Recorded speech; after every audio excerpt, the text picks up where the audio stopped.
Je ne pouvais plus. Lori Pesté explique pourquoi elle a renoncé à avoir un deuxième enfant. Comblée de bonheur avec son adorable fillette Nina, Lori Pesté a longtemps cru ne jamais connaître le bonheur de la maternité.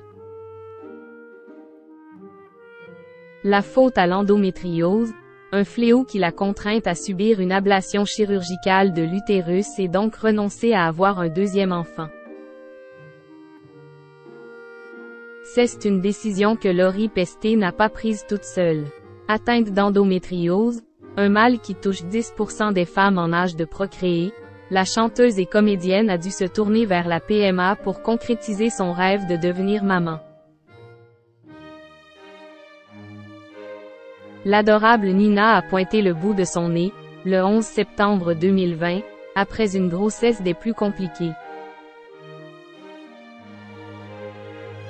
Et les douleurs se sont intensifiées après l'accouchement, de quoi contraindre l'ex-compagne de Billy Crawford à subir une hystérectomie, soit une ablation chirurgicale de l'utérus.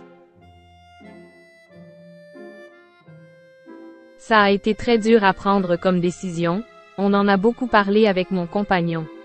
C'est une décision qui se prend en couple.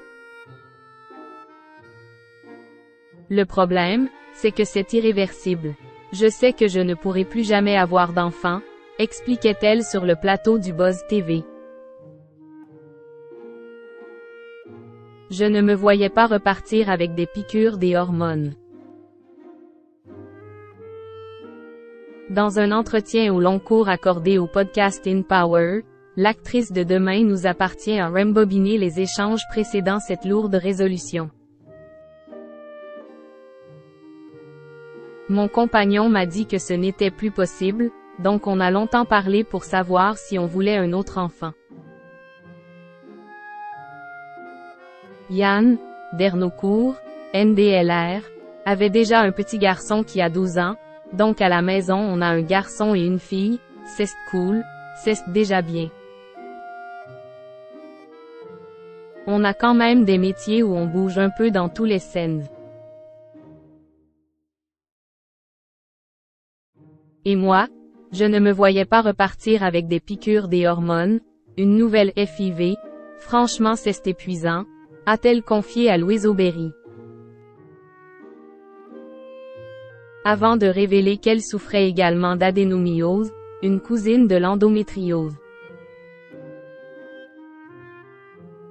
C'était une décision pas facile parce que même quand on en parle avec son compagnon, quoi n'est sûr de soi, sur la table d'opération, j'étais encore en train de pleurer. C'est irréversible, a conclu celle qui revit depuis cette ablation.